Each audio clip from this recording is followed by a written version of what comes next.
السلام علیکم جی، بسم اللہ الرحمن الرحیم۔ آج ایجوکیشنل سائیکالوجی کا دوسرا لیکچر ہے۔ اس میں آج ہم پڑھیں گے پیاجےز تھیوری۔ پیاجےز کی تھیوری کے مطابق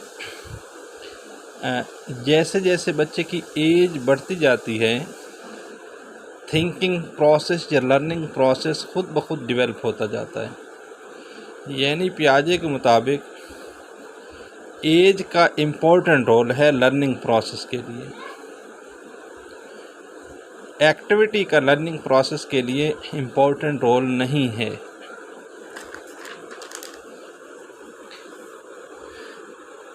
پیاجے نے ایج کو لے کر مختلف سٹیجز دی ہیں۔ ان میں سب سے پہلی سٹیج سینسری موٹر سٹیج ہے، جو آج کے لیکچر میں ہم پڑھیں گے۔ سینسری موٹر سٹیج، یہ سٹیج بچے کی پیدائش سے لے کر تقریباً 2 سال تک ہوتی ہے۔ اس ایج کے بچہ اپنے سینسز سے سیکھتا ہے، یعنی دیکھ کر، سونگھ کر، چھو کر، چکھ کر۔ کیونکہ اس ایج کے بچے اتنے چھوٹے ہوتے ہیں کہ ان کی لینگویج ڈیولپ نہیں ہوتی ہے، نہ ہی وہ بول سکتے ہیں، نہ ہی زبان کو سمجھ سکتے ہیں۔ اس کے علاوہ اس ایج میں بچے مسلز کو یوز کرتے ہیں۔ وہ دودھ لینے کے لیے منہ کا اشارہ کرتے ہیں، روتے ہیں۔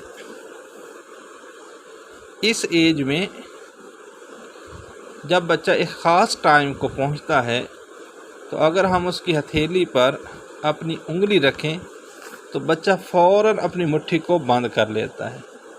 اس کو ریفلیکس ایکشن کہتے ہیں، اور یہ ایک خاص ٹائم تک ہوتا ہے۔ اس کے بعد بچہ ریفلیکس ایکشن اینڈ کر دیتا ہے۔ اس کے بعد گول ڈائریکٹڈ بیہیویئر بچے میں پیدا ہوتا ہے۔ اس سٹیج میں اگر والدین کسی ٹیبل پر گرم دودھ رکھیں تو بچہ اس کو چھونے کے لیے لڑکھڑاتا ہوا جاتا ہے، سب کے منع کرنے کے باوجود۔ جب بچہ اس برتن کو چھوتا ہے تو فوراً